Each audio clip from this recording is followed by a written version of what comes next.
Hello everyone, स्वागत है आप सभी का एक बार फिर से आपके अपने YouTube channel one day exam study platform पे। मैं दीर्घा स्वागत करती हूँ आप सभी का।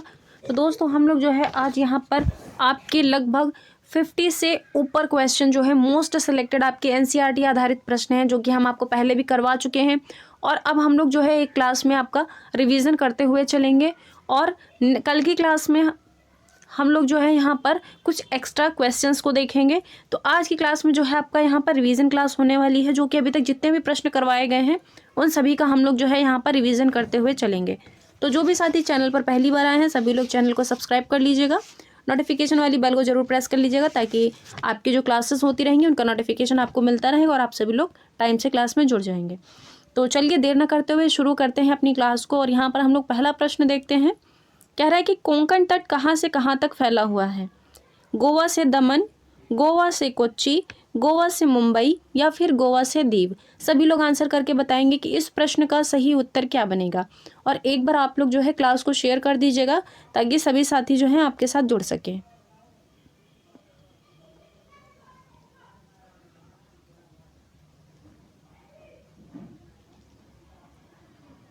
तो यहाँ पर आंसर बनेगा हमारा पहला वाला, यानी कि गोवा से दमन। चलेंगे अगले प्रश्न की तरफ। प्रश्न संख्या 2 देखिए। निम्नलिखित में से कौन सी बीमारी इकट्ठा हुए पानी से हो सकती है? विकल्प दिए गए हैं निमोनिया, छोटी माता, मलेरिया या फिर टीबी।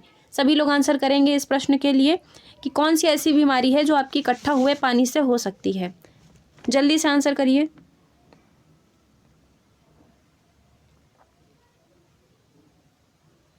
तो इसका आंसर क्या बनेगा? ये बन जाएगा मलेरिया। मलेरिया कैसे होता है? जहाँ पर आपका पानी इकट्ठा हो जाता है वहीं पर आपका मलेरिया रोग होने की संभावना होती है। चाहे आपका मलेरिया हो, डेंगू हो या फिर आपका जो है यहाँ पर चिकनगुनिया हो, ये तीनों ही रोग जो हैं आपके पानी से फैलने वाले रोग हैं, यानी कि इकट्ठा हुए पानी से फैलने वाले आपके रोग कहलाते हैं। अगर बात करेंगे हम मलेरिया के बारे में, तो मलेरिया की जो आपके यहाँ पर खोज थी वो किसने की थी? तो ये आपके की गई थी रोनाल्ड रॉस के द्वारा। किसके द्वारा? रोनाल्ड रॉस के द्वारा की गई थी। और इन्होंने क्या किया था, आपके जो मच्छर थे इनके पेट में झांक करके पता लगाया था कि मच्छरों के पेट से ही आपका मलेरिया रोग फैलता है, ना कि दूषित पानी से। और इसी के लिए इन्हें जो है 1902 में नोबेल प्राइज से भी सम्मानित किया गया था, जो कि पेशे से एक डॉक्टर भी थे। इतनी चीज़ें याद रखिएगा। चलेंगे अगले प्रश्न की तरफ। प्रश्न संख्या 3 देखेंगे। सौर ऊर्जा को बिजली में परिवर्तित करने के लिए प्रयुक्त उपकरण है इलेक्ट्रोकेमिकल सेल, फोटोवोल्टाइक सेल या फिर डेनियल सेल। चौथा कह रहा है इनमें से कोई नहीं। सभी लोग आंसर करके बताएंगे कि जो आपका सौर ऊर्जा में बिजली में परिवर्तित करने के लिए जो उपकरण होता है वो कौन सा होता है।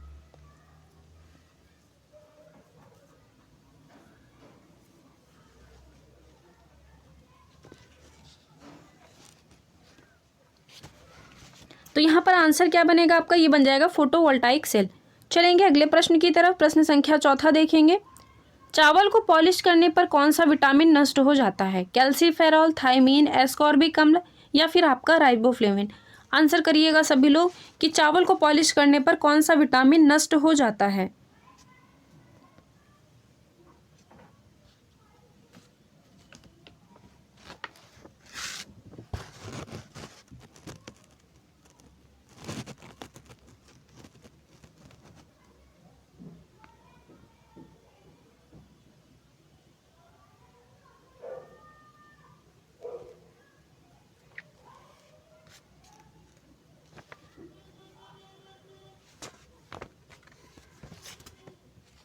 तो यहाँ पर देखिए आपका सही आंसर क्या बनेगा?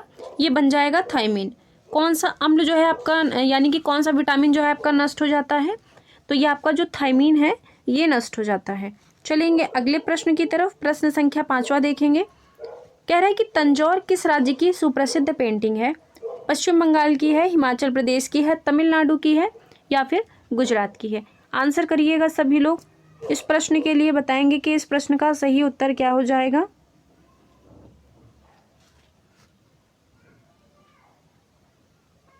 तो इसका आंसर क्या बनेगा? ये बन जाएगा तमिलनाडु। और तमिलनाडु की अगर बात करता है तो यही तमिलनाडु और आंध्र प्रदेश की सीमा पर आपकी कोलेरू झील स्थित है। कौन सी झील है? कोलेरू झील जो है ये यहीं पर स्थित है। और यहीं पर आपका एक मंदिर भी है, जो कि आपका बृहदेश्वर मंदिर है। कौन सा? बृहदेश्वर मंदिर जो है यह भी आपका यहीं पर स्थित है। ठीक है, इसको भी ध्यान रखते हुए चलेंगे क्योंकि बहुत ज़रूरी है, मंदिर वगैरह भी आपसे पेपर में पूछता है। चलेंगे अगले प्रश्न की तरफ। प्रश्न संख्या 6 देखेंगे। जल को पौधे जड़ों द्वारा अवशोषित कर लेते हैं, उसे क्या कहते हैं? यानी कि जो जल होता है उसको पौधों की जो जड़ें होती हैं वो अवशोषित कर लेती हैं, और वही जो प्रक्रिया होती है वो क्या कहलाती है? केशिका जल कहलाती है, गुरुत्व जल कहलाती है, या फिर आर्द्रता जल कहलाती है? चौथा कह रहे हैं इनमें से सभी ऑप्शन आपके सही हैं। बताएंगे इस प्रश्न का सही उत्तर क्या होगा? जल्दी से कमेंट करिए इस प्रश्न के लिए, बताएंगे। तो इसका सही उत्तर बन जाएगा हमारा केशिका जल। क्या बनेगा? केशिका जल। चलेंगे अगले प्रश्न की तरफ। प्रश्न संख्या 7 देखेंगे। कह रहा है कि रॉकेट मैन ऑफ इंडिया किसे कहा जाता है? सलीम अली, राजेंद्र सिंह, के सिवान, या फिर आपके सतीश धवन? आंसर करिएगा सभी लोग, सोच समझ के क्वेश्चन को पढ़ेंगे देन आंसर करेंगे।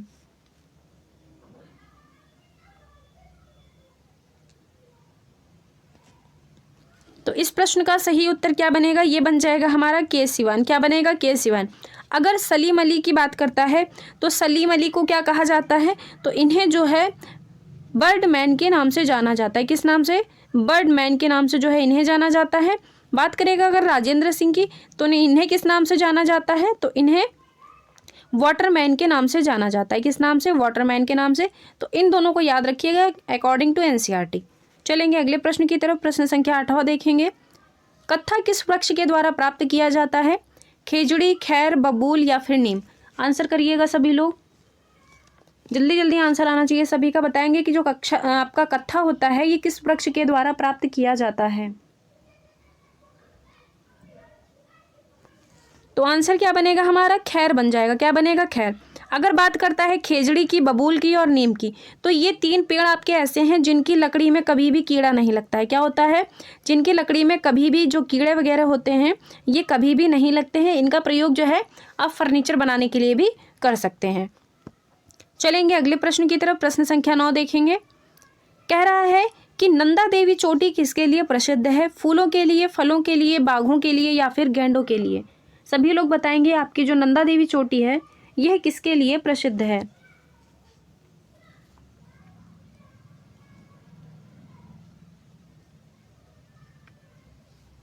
तो आंसर क्या बनेगा हमारा? जो नंदा देवी है ये हमारे स्थित है यहाँ पर उत्तराखंड के अंदर। कहाँ पर? उत्तराखंड के अंदर। कोई भी यूके नहीं समझेगा, यूनाइटेड किंगडम वाला, ये उत्तराखंड है। लिख लीजिए चाहे तो। क्या लिखेंगे? उत्तराखंड जो है इसी के अंदर आपकी नंदा देवी चोटी स्थित है जो कि फूलों के लिए प्रसिद्ध है।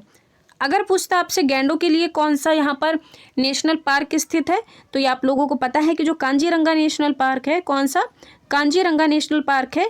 इसके अंदर आपका जो एक सींग वाला गैंडा है, कैसा गैंडा? एक सींग वाला जो गैंडा है यह आपको यहाँ पर देखने को मिल जाएगा। ठीक है, इसको भी ध्यान रखिएगा क्योंकि यहाँ से भी प्रश्न बनते हैं। चलेंगे अगले प्रश्न की तरफ। प्रश्न संख्या 10 देखेंगे। कह रहा है कि भारत और चीन के बीच सीमा बनाने वाली रेखा क्या कहलाती है? डूरंड रेखा है, रेडक्लिफ रेखा है, मैकमोहन रेखा है, या फिर आपकी इनमें से कोई भी नहीं है?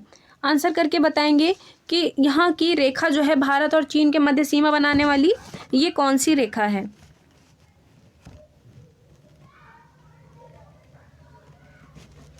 तो देखिए अगर हम लोग सही आंसर की बात करते हैं तो यहाँ पर आंसर क्या बनेगा हमारा? ये बन जाएगा हमारा तीसरा वाला, यानी कि जो मैकमोहन रेखा है ये हमारी भारत और चीन के मध्य सीमा रेखा बनाती है। चलेंगे अगले प्रश्न की तरफ। प्रश्न संख्या 11 देखेंगे। कह रहा है कि निम्नलिखित में से मिश्रित फसल का उदाहरण कौन सा नहीं है?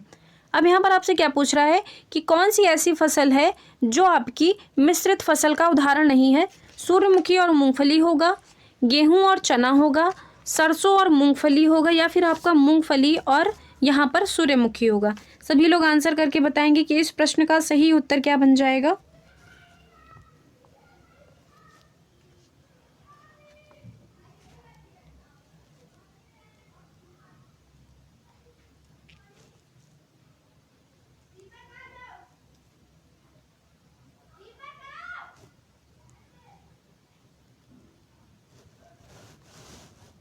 तो इसका आंसर हमारा सही क्या बन जाएगा?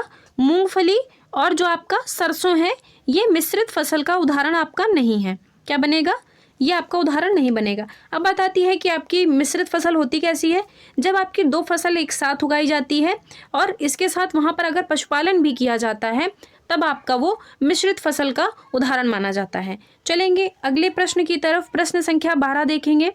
कह रहा है कि एक तालाब के पिरामिड पारिस्थितिक तंत्र का जीव भार का पिरामिड कैसा बनता है। किसका? एक तालाब के पारिस्थितिक तंत्र का जीव भार का पिरामिड कैसा बनता है? उल्टा बनेगा, सीधा बनेगा, इनमें से दोनों बनेगा, चौथा कह रहा है इनमें से कोई भी नहीं बनेगा।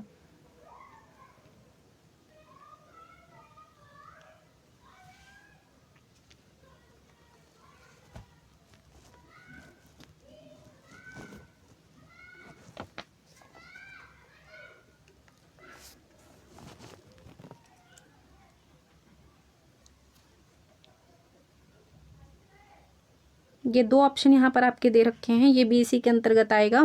ठीक है, कंफ्यूज नहीं होना है, यहाँ पे कुछ और ऑप्शन कर लीजिएगा, लेकिन आपका जो है दोनों ही यहाँ पर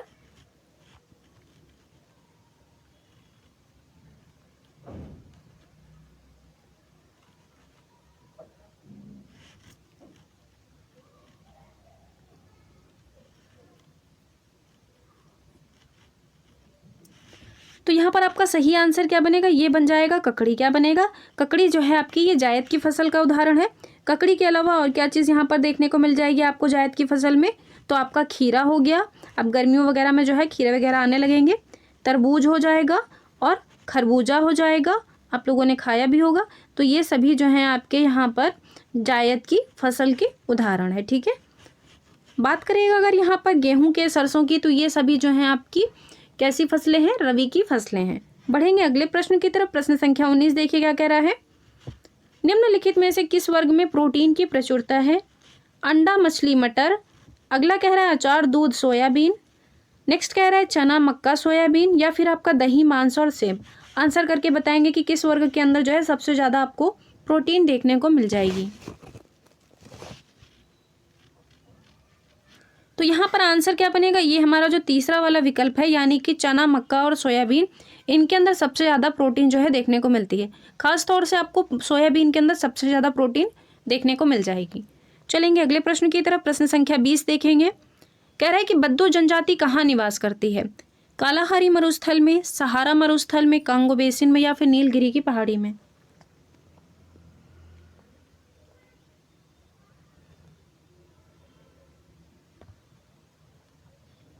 तो देखिए अगर बात करता है यहाँ पर बद्दू जनजाति की, तो ये किस मरुस्थल में निवास करती है? ये निवास करती है सहारा मरुस्थल में। कहाँ पे? सहारा मरुस्थल में। अगर बात करेगा कालाहारी मरुस्थल में कौन सी जनजाति रहती है, तो यहाँ पर रहती है बुशमैन जनजाति। कौन सी? बुशमैन, जो कि बहुत बार आपसे प्रश्न पूछता है, इसको ध्यान रखिएगा। अगर कांगो बेसिन के अंदर पूछता है तो यहाँ पर आपकी पिग्मी जनजाति मिल जाएगी। कौन सी? पिग्मी जनजाति।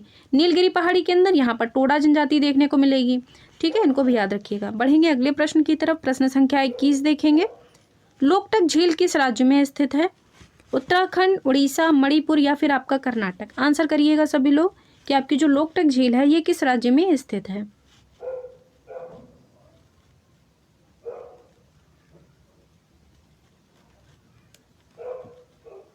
तो यहाँ पर आपका आंसर क्या बनेगा? ये बन जाएगा मणिपुर। क्या बनेगा? मणिपुर।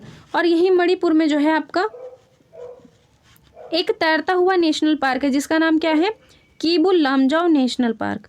कीबुल लामजाओ नेशनल पार्क जो है यह भी आपको मणिपुर राज्य में देखने को मिल जाएगा। नेशनल पार्क पूरा पूरा लिख लीजिए, ध्यान रहेगा।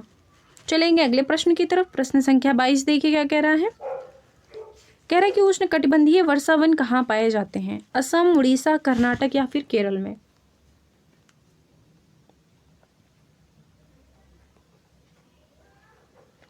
तो देखिए यहाँ पर अगर बात करता है उष्णकटिबंधीय वर्षावन की, तो ये आपको देखने को मिल जाएंगे असम राज्य में। कहाँ पर? असम राज्य के अंदर। चलेंगे अगले प्रश्न की तरफ। प्रश्न संख्या 23 देखेंगे। कह रहा है कि कुड़नकुलम आणविक शक्ति परियोजना कहाँ स्थित है? विकल्प दिए गए हैं, तमिलनाडु है, केरल है, कर्नाटक है, या फिर आपका उत्तर प्रदेश है। आंसर करके बताएंगे सभी लोग कि आपका जो कुड़नकुलम आणविक शक्ति परियोजना है ये किस राज्य में स्थित है।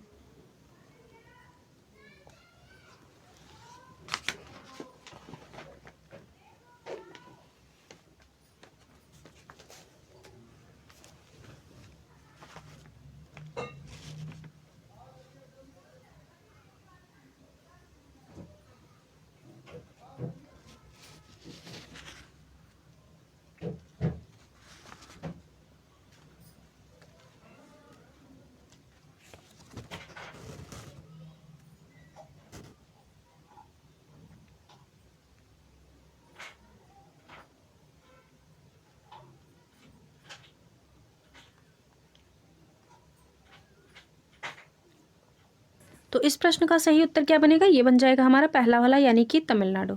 चलेंगे अगले प्रश्न की तरफ। प्रश्न संख्या 24 देखेंगे।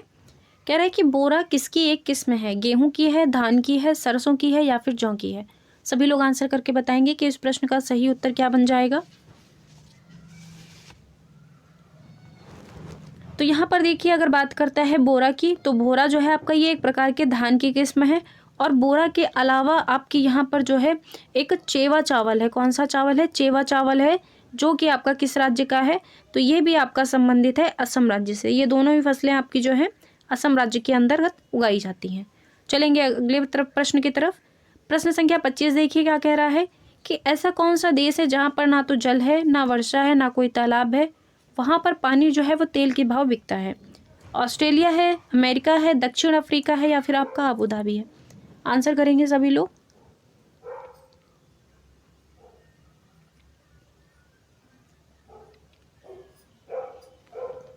तो यहाँ पर देखिए आंसर क्या बनेगा, ये डी वाला विकल्प जो है आपका बिल्कुल करेक्ट हो जाएगा।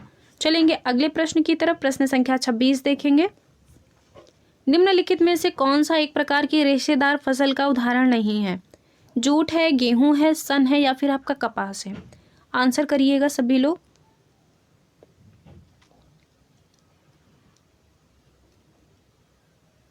तो यहाँ पर आंसर क्या बन जाएगा, ये जो हमारा गेहूं होता है ये रेशेदार फसल का उदाहरण नहीं है। बाकी जूट में भी रेशे आप लोगों ने देखे होंगे, सन में भी देखे होंगे और कपास में भी देखे होंगे। चलेंगे अगले प्रश्न की तरफ।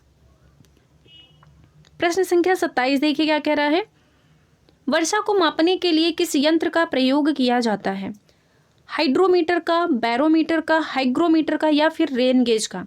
आंसर करेंगे सभी लोग, बताएंगे कि आपका जो है वर्षा मापने के लिए किस यंत्र का प्रयोग किया जाता है।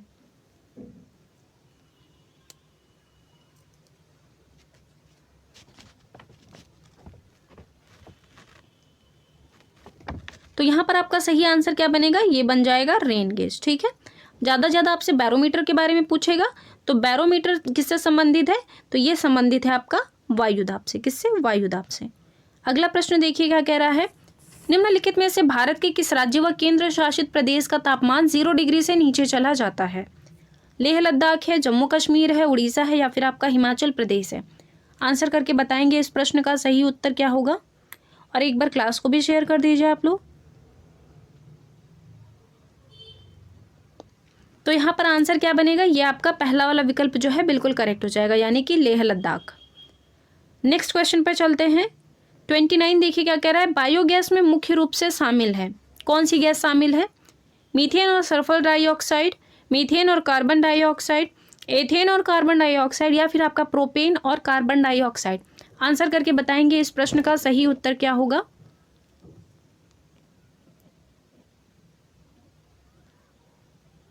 तो इस प्रश्न का सही उत्तर बन जाएगा हमारा मीथेन और कार्बन डाइऑक्साइड। बढ़ेंगे अगले प्रश्न की तरफ। प्रश्न संख्या 30 देखेंगे। हर्पेटोलॉजी विज्ञान की एक शाखा है, यह किससे संबंधित है। मछलियों से, उभयचर से, सरीसृप से या फिर चौथा कह रहा है दूसरा और तीसरा जो विकल्प है ये दोनों ही सही हैं। सभी साथी आंसर करके बताएंगे और जल्दी से कमेंट करेंगे।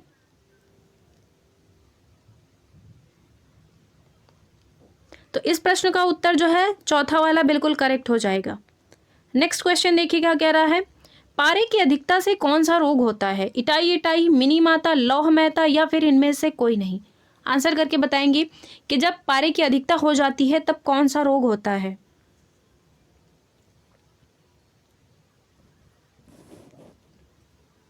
तो यहाँ पर देखिए आंसर क्या बनेगा, ये बन जाएगा मिनी माता रोग। कौन सा, मिनी माता रोग जो है ये पारे की अधिकता से होता है।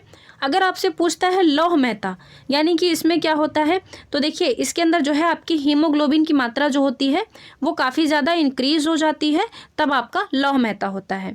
बात करेगा अगर इटाई इटाई की, तो ये किसकी कमी से होता है, तो ये होता है आपका कैडमियम। किसकी, कैडमियम। ध्यान रखिएगा इसको भी, बीमारियों से भी आपका प्रश्न पूछेगा। अगला प्रश्न देखिए क्या कह रहा है। संक्रमण रोधी विटामिन के नाम से जाना जाता है, कौन सा विटामिन जाना जाता है। विटामिन सी है, विटामिन ई है, विटामिन ए है या फिर आपका विटामिन डी है। आंसर करेंगे सभी लोग।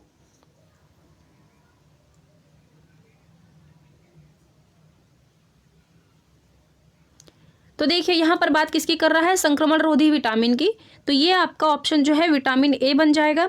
अगर बात करता है विटामिन ए के रासायनिक नाम की, तो इसका रासायनिक नाम क्या है, तो ये है रेटिनॉल। क्या नाम है इसका, रेटिनॉल नाम है। तो यहाँ पर देखिए विकल्पों को भी थोड़ा सा क्लियर कर देंगे।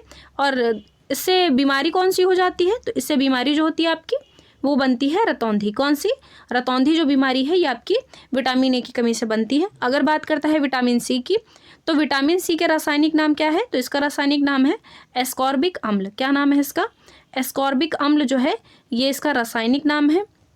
दूसरी क्या बात याद रखनी है आपको विटामिन सी के बारे में, कि ये जो होता है आपका घाव भरने का कार्य करता है। किसका कार्य करता है, घाव भरने का कार्य करता है। नेक्स्ट क्या चीज़ याद रखनी है, ये जो होता है सबसे ज़्यादा कहाँ पाया जाता है, तो ये पाया जाता है जो आपके खट्टे फल होते हैं, जैसे कि संतरा हो गया और आपका चकोतरा हो गया, तो इनमें आपको देखने को मिल जाएगा। नेक्स्ट क्या बात याद रखनी है इसी के बारे में, ये एक ऐसा विटामिन है जिसको गर्म करने पर ये ख़त्म हो जाता है। क्या होता है, गर्म करने पर ये आपका पूरी तरह से नष्ट हो जाता है। नेक्स्ट क्या याद रखना है, इसी की कमी से आपका एक प्रकार का रोग हो जाता है जिसका नाम क्या है, स्कर्वी रोग। कौन सा रोग होता है, स्कर्वी रोग जो है वो इसी की कमी से होता है। बात आएगी अगर यहाँ पर विटामिन ई के बारे में, तो विटामिन ई का रासायनिक नाम क्या है, कलर चेंज कर देते हैं। यहाँ पर देखिए अगर पूछेगा विटामिन ई के रासायनिक नाम की, तो इसका नाम है टोकोफेरॉल। क्या नाम है इसका, टोकोफेरॉल जो है ये विटामिन ई का नाम है। और इसे क्या कहा जाता है, तो इसे ब्यूटी विटामिन भी कहा जाता है। क्या कहा जाता है, इसे ब्यूटी विटामिन भी इसको कहा जाता है, ध्यान रखिएगा। पूछेगा अगर विटामिन डी के बारे में, तो विटामिन डी का क्या नाम है, तो इसका नाम है यहाँ पर कैल्सीफेरॉल। क्या नाम है, कैल्सीफेरॉल जो है ये विटामिन डी का रासायनिक नाम है। और बात करेंगे विटामिन डी की कमी से रोग कौन सा हो जाता है, तो इसकी कमी से जो रोग होता है वो होता है आपका रिकेट्स रोग।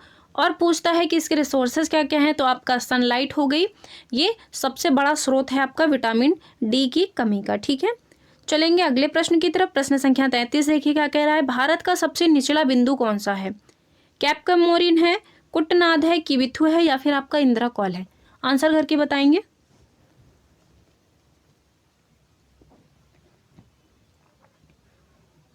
तो यहाँ पर आंसर आपका बनेगा कुट्टनाद। क्या बनेगा, कुट्टनाद। बढ़ेंगे अगले प्रश्न की तरफ। प्रश्न संख्या 34 देखिए क्या कह रहा है, सतमाला पहाड़ियाँ किस राज्य में स्थित हैं, महाराष्ट्र में है, अरुणाचल प्रदेश में है, नागालैंड में है, या फिर आपकी गुजरात में स्थित है। आंसर करेंगे सभी लोग।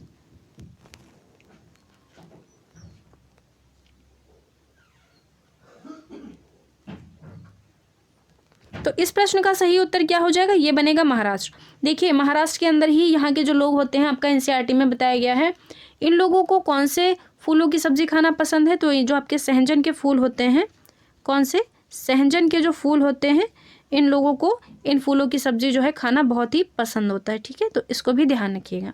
चलेंगे अगले प्रश्न की तरफ। प्रश्न संख्या 35 देखेंगे। कह रहा है कि कृत्रिम वर्षा के लिए मेघ बीजन के लिए कौन सा प्रयुक्त रसायन है, कार्बन डाइऑक्साइड है, सिल्वर नाइट्रेट है, सल्फर डाइऑक्साइड है, या फिर आपका सिल्वर आयोडाइड है। बताएंगे जो कृत्रिम वर्षा होती है आपके यानी कि आर्टिफिशियल जो रेन होती है, उसके अंदर मेघ बीजन के लिए कौन सा रसायन प्रयोग किया जाता है। जल्दी से आंसर करिए। तो इस प्रश्न का सही उत्तर बनेगा हमारा चौथा वाला, सिल्वर आयोडाइड। अगला प्रश्न देखिए क्या कह रहा है, क्वेश्चन नंबर 36 कह रहा है कि फाइलेरिया रोग का वाहक कौन सा है, एडीज एजिप्टी है, रिंगवॉर्म्स है, क्यूलेक्स मॉस्किटो है, या फिर आपका सीसी फ्लाई है। आंसर करके बताएंगे फाइलेरिया रोग का जो वाहक है वो कौन सा है।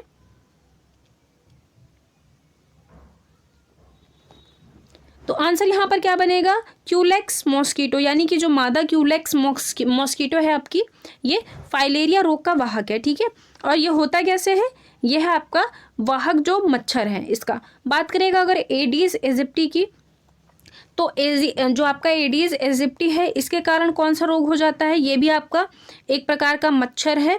तो वाहक कौन है इसका, ये मच्छर ही वाहक हो जाएगा। और बीमारी आपकी यहाँ पर कौन सी हो जाएगी, तो एक तो डेंगू हो जाएगी, दूसरी कौन सी होगी, चिकनगुनिया। कौन सी, चिकनगुनिया। ठीक है, इसको ध्यान रखिएगा। बात करेगा अगर यहाँ पर आपका सीसी फ्लाई का, तो इसके कारण कौन सा रोग हो जाता है, तो इसके कारण होता है आपका निद्रा रोग। क्या होता है, निद्रा रोग जो है वो इसी के कारण होता है। चलेंगे अगले प्रश्न की तरफ। प्रश्न संख्या 37 देखेंगे। कह रहा है कि भारतीय संविधान की 8वीं अनुसूची में किस भाषा का नाम नहीं दिया गया है? सिंधी है, राजस्थानी है, उर्दू है या फिर आपकी संस्कृत है?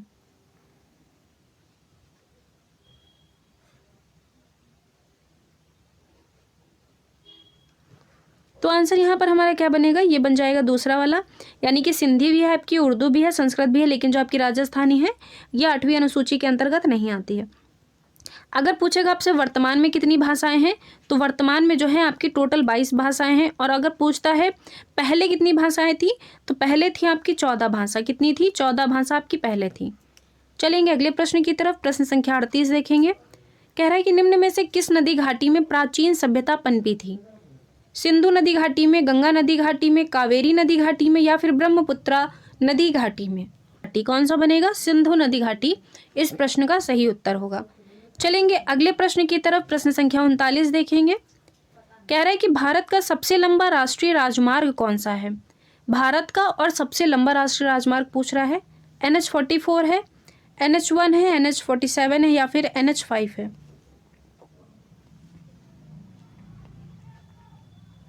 तो इस प्रश्न का सही उत्तर क्या बनेगा? ये बन जाएगा NH44 जो है आपका, ये भारत का सबसे लंबा राष्ट्रीय राजमार्ग है। ठीक है, बढ़ेंगे अगले प्रश्न की तरफ। प्रश्न संख्या 40 देखेंगे। कह रहा है कि किस आनुवांशिक रोग में व्यक्ति के रुधिर का स्कंदन नहीं होता है? रंजकहीनता में, वर्णांधता में, थैलीसीमिया में या फिर आपका हीमोफीलिया में? सभी लोग आंसर करके बताएंगे कि आपका जो ऐसा कौन सा यहाँ पर रुधिर का स्कंदन नहीं होगा और वो आनुवांशिक रोग भी है आपका।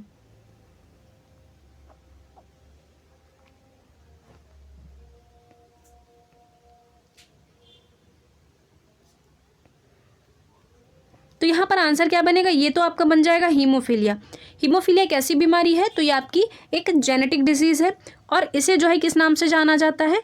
तो इसे शाही रोग के नाम से जाना जाता है। क्यों? क्योंकि जो आपकी ब्रिटेन की महारानी थी उनको सबसे पहले ये हुआ था। अगर पूछता है यहाँ पर आपका रंजकहीनता के बारे में, तो इसके अंदर क्या होता है? आपका जो मिलेनिन होता है, क्या जो मिलेनिन होता है, मिलेनिन इसका निर्माण नहीं होता है। क्या होता है? मिलेनिन का निर्माण नहीं हो पाता। ये जो आपका स्किन का कलर होता है, ये आपका मिलेनिन के द्वारा ही यहाँ पर जो है आपका आधारित रहता है। अगर पूछेगा वर्णांता के बारे में, तो इसके अंदर क्या होता है? व्यक्ति जो है लाल और आपका हरे रंग में यहाँ पर क्या करता है? यहाँ पर विभेद नहीं कर पाता है। क्या करता है? विभेद नहीं कर पाता है। ठीक है, इसको भी याद रखिएगा। अगर पूछेगा आपसे थैलेसीमिया के बारे में, तो इसके अंदर क्या होता है? जो आपका हीमोग्लोबिन होता है, इसका निर्माण नहीं हो पाता है। किसका निर्माण? हीमोग्लोबिन का निर्माण। बढ़ेंगे अगले प्रश्न की तरफ। प्रश्न संख्या 41 देखेंगे। कह रहा है कि निम्नलिखित में से किस सामग्री में ध्वनि सर्वाधिक धीमी गति से गमन करती है? जल में, शीशे में, वायु में या फिर आपका लकड़ी में? आंसर करिएगा सभी लोग।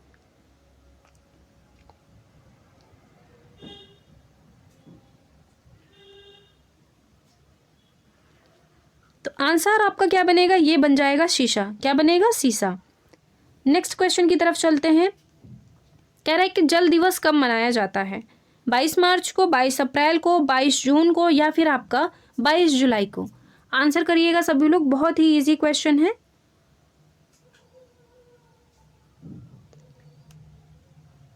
तो यहाँ पर देखिए, अगर बात करता है जल दिवस की, तो ये कब मनाया जाता है? सिंपल सा आंसर है, 22 मार्च को मनाया जाता है। 22 अप्रैल को क्या मनाते हैं? तो इस दिन मनाया जाता है आपका पृथ्वी दिवस। कौन सा दिवस? पृथ्वी दिवस। पूछता है 22 मई को क्या मनाया जाता है? तो 22 मई को आप सभी लोगों को पता है, मैंने कल की क्लास में भी आपको बताया था कि इस दिन जो है जैव विविधता दिवस मनाया जाता है। कौन सा दिवस? जैव विविधता दिवस जो है ये भी आपका इसी दिन मनाया जाता है। पूछेगा अगर 5 जून को कौन सा दिवस मनाया जाता है, तो इस दिन जो है आपका पर्यावरण दिवस मनाया जाता है। ठीक है, ये दिवस जो है जो कि बहुत ही ज़रूरी है, इनको ध्यान रखिएगा, बाकी उतना ज़रूरी नहीं है। ठीक है, चलेंगे अगले प्रश्न की तरफ। प्रश्न संख्या 43 देखेंगे। कह रहा है बाजरे का कौन सा भाग कूटा जाता है? भ्रूण, पुष्प, बीज या फिर तना? आंसर करके बताएंगे कि बाजरे का ऐसा कौन सा भाग कूटा जाता है कि तब हमें जो है बाजरा की प्राप्ति होती है। तो यहाँ पर आंसर क्या बनेगा? ये बन जाएगा हमारा बीज। क्या बनेगा? बीज। चलेंगे अगले प्रश्न की तरफ। प्रश्न संख्या 44 देखेंगे। कह रहा है कि स्टॉकहोम सम्मेलन किस वर्ष हुआ था? 1997 में, 1987 में, 1988 में या फिर आपका 1972 में। तो इस क्वेश्चन को रख लीजिए आप लोग होमवर्क क्वेश्चन, ठीक है। अगला क्वेश्चन देखिए क्या कह रहा है। क्वेश्चन नंबर 45 कह रहा है कि BCG टीकाकरण किसके लिए है? रेबीज के लिए है, डिप्थीरिया के लिए है, लेप्रोसी के लिए है, या फिर यक्ष्मा के लिए, यानी कि जिसे क्या कहा जाता है, TB भी कहा जाता है। आंसर करिएगा सभी लोग।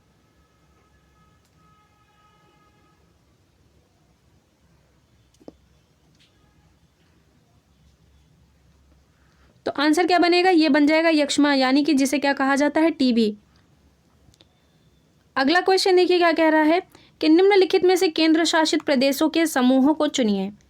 विकल्प क्या दिए गए हैं, लद्दाख और उड़ीसा, तेलंगाना और जम्मू कश्मीर, दमन और दीव और पुदुचेरी, पंजाब और केरल। सभी लोग बताएंगे। बहुत ही इजी क्वेश्चन है, जल्दी से आंसर आना चाहिए इस प्रश्न के लिए।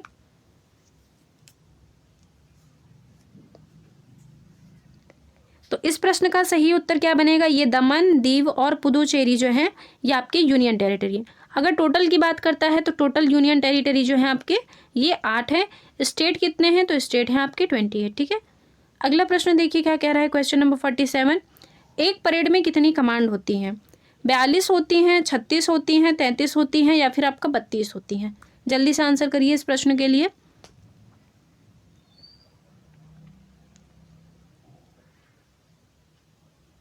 तो यहाँ पर सही उत्तर क्या बन जाएगा, ये बनेगा 36। एक परेड में 36 कमांड होती हैं।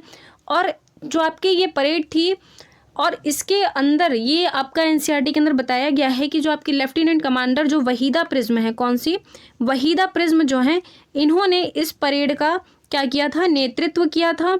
और इन्हें प्रिज्म क्यों कहा गया था, जैसे कि आप लोग देखते होंगे, अगर एक आप लोग स्क्वायर रखते हैं और इसी से अगर आप लोग एक टॉर्च को लेकर के अगर एक प्रकाश मारते हैं तो इससे क्या होता है, आपकी 7 प्रकार के कलर निकलते हैं, जिसे विबग्योर कहते हैं आप लोग। तो ये उसी तरह से इन्होंने जो है एकदम अपने अंदर चमक धारण कर रखी थी, जिस वजह से जो है इनके नाम के आगे वहीदा प्रिज्म लगा दिया गया था। ये कहाँ से बिलोंग करती हैं, तो ये बिलोंग करती हैं जम्मू कश्मीर से। कहाँ से, जम्मू कश्मीर से बिलोंग करती हैं। ये पहली महिला आपकी लेफ्टिनेंट कमांडर थी जो कि आपकी भारतीय नौसेना के अंदर डॉक्टर के पद पर तैनात थी। किस पद पे, डॉक्टर के पद पे। चलेंगे अगले प्रश्न की तरफ। प्रश्न संख्या 48 देखेंगे। कह रहा है कि प्रकाश संश्लेषण के दौरान पौधों को प्राप्त जल का प्राथमिक स्रोत क्या है? जाइलम है, फ्लोएम है, क्लोरोफिल है, या फिर आपका स्टोमेटा है? आंसर करिएगा सभी लोग।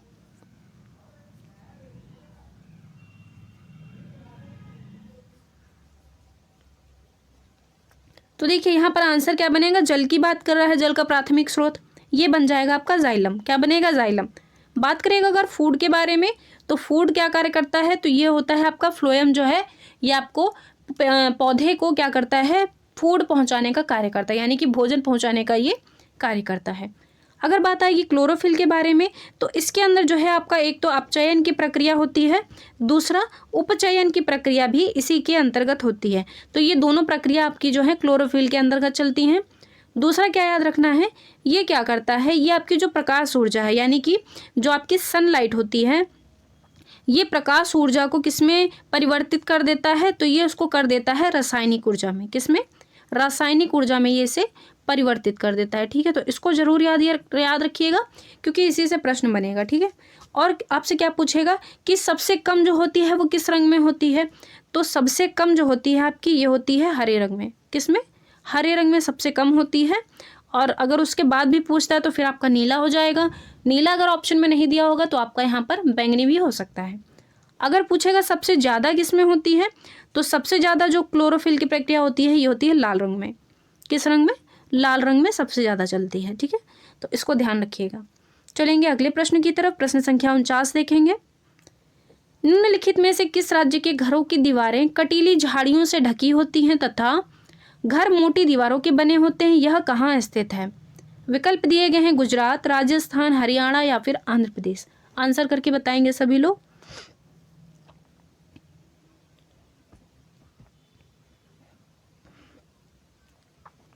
तो इस प्रश्न का सही उत्तर क्या हो जाएगा, ये बनेगा राजस्थान। कौन सा बन जाएगा, राजस्थान।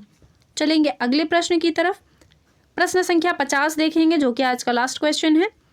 कह रहा है कि बावड़ी का अर्थ क्या होता है? क्या पूछा है आपसे, बावड़ी का अर्थ क्या होता है? कुआं होता है, तालाब होता है, ट्यूबवेल होता है, या फिर सीढ़ीदार कुआं होता है? तो आंसर करके बताएंगे कि जो बावड़ी है इसका अर्थ क्या होता है। तो इसका अर्थ होता है आपका सीढ़ीदार कुआं। क्या बन जाएगा? सीढ़ीदार कुआं। ठीक है, तो देखिए ये थे आपके आज के 50 सेलेक्टेड क्वेश्चन जो कि आपके एनसीईआरटी आधारित प्रश्न थे, जो कि हम पहले भी करवा चुके हैं। इनका दोबारा से जो है रिवीजन करवा रहे हैं। उम्मीद करते हैं कि आज की जो क्लास आप लोगों को ज़रूर पसंद आई होगी। कमेंट बॉक्स में कमेंट करके ज़रूर बताइएगा, और इसी के साथ अगर किसी क्वेश्चन में कोई मिस्टेक होती है तो भी आप कमेंट करके बता सकते हैं कि इस क्वेश्चन में मिस्टेक है। तो क्लास को लाइक कर दीजिएगा, और जो भी साथी चैनल पर पहली बार विजिट कर रहे हैं तो चैनल को भी सब्सक्राइब कर लीजिएगा, नोटिफिकेशन वाली बेल को भी प्रेस कर लीजिएगा, ताकि जितनी भी क्लासेस होती रहेंगी उनका नोटिफिकेशन जो है आपको मिलता रहेगा। ठीक है, तो चलिए आज की क्लास को हम लोग यहीं पे वाइंड अप करते हैं। धन्यवाद।